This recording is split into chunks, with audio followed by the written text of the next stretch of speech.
What's going on, guys? Your host, Buffalo Bob, and I just want to say real quick, happy Halloween for those who celebrate out there.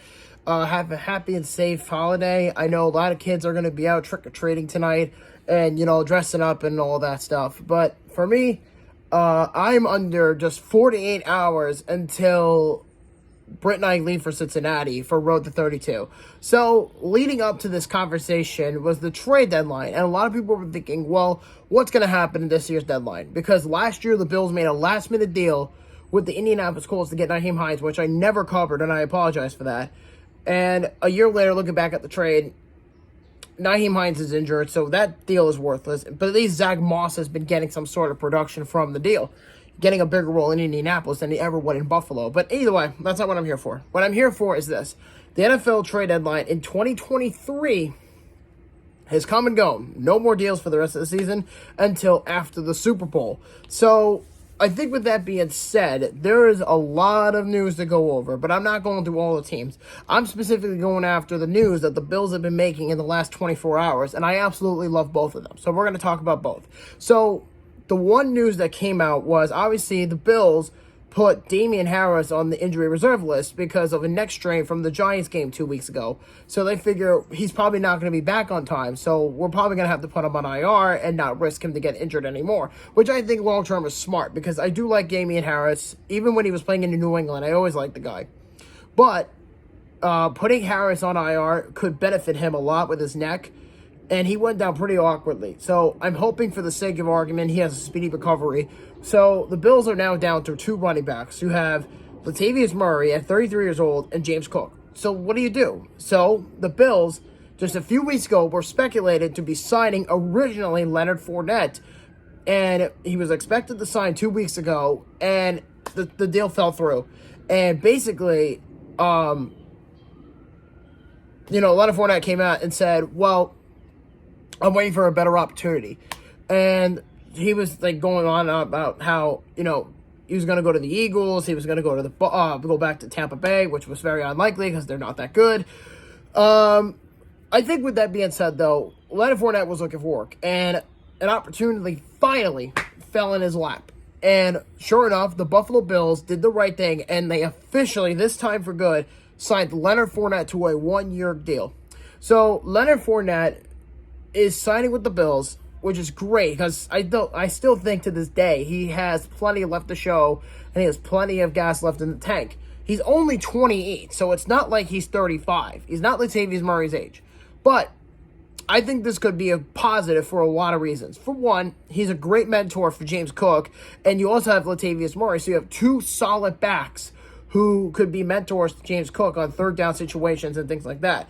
It also takes pressure off of Josh Allen because then you have an established running back who's won a Super Bowl with Tom Brady.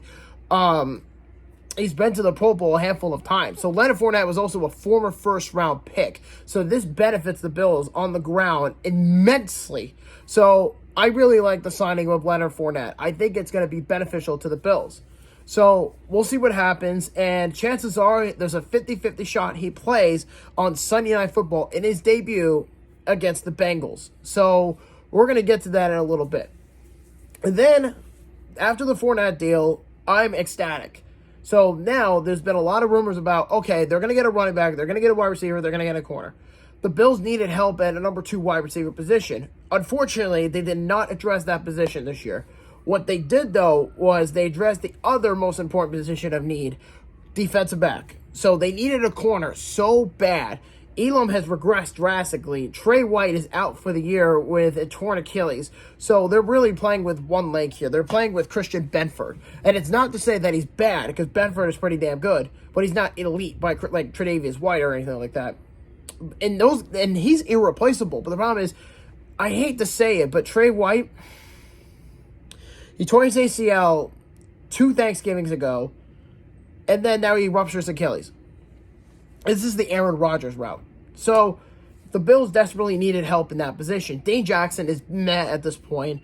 Elam is horrible, which at this point they're probably going to bury him. And you figure, well, they scratched him for 4 games because he's been awful. And game in Week 5 against Jacksonville proved that there was a reason why the coaching staff did not have much faith in him. So they needed to go out and get a corner. There was a lot of rumors about Jalen Johnson from the Chicago Bears, and the Bills were coming up with different tons of proposals to try to land him.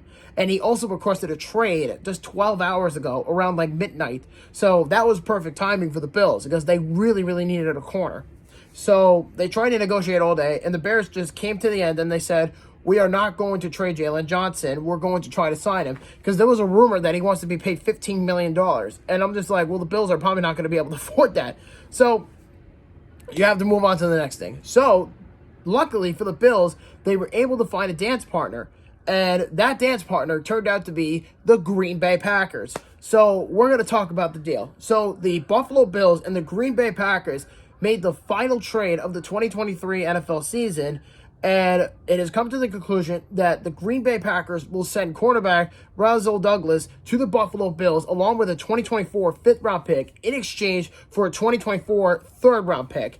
This pick belonged to Buffalo because the Bills are also getting a compensation pick, which is a third-rounder from Chicago since the Bears signed Tremaine Edmonds. So this deal right here benefits the Bills in every sense. And plus, Rasul Douglas is only making $900,000, and he's a pretty damn good corner too. He's like in the top 12 in statistics, like in like analytics and stuff like that. So realistically, this is a huge get for the Bills. They desperately needed a corner, and they were able to finally get the one they most likely would have liked in the beginning, but they finally got a corner. So I think with that being said, though, with Rasul Douglas, he's been linked to the Bills for at least 2 or 3 years. And now they finally get the guy that they've been trying to reach for God knows how long. So I'm glad that the Bills addressed this position because now I feel a lot more confident and I feel better about that position in the defensive backs than I did in the beginning of the year. Because there's been multiple reports that Brandon Beane has been working the phones all day. You know, big baller Beane, he's been working his magic throughout the whole day, and people were getting just restless and impatient, and they were just like, come on, guy, what are you going to do here? Come on, let's go.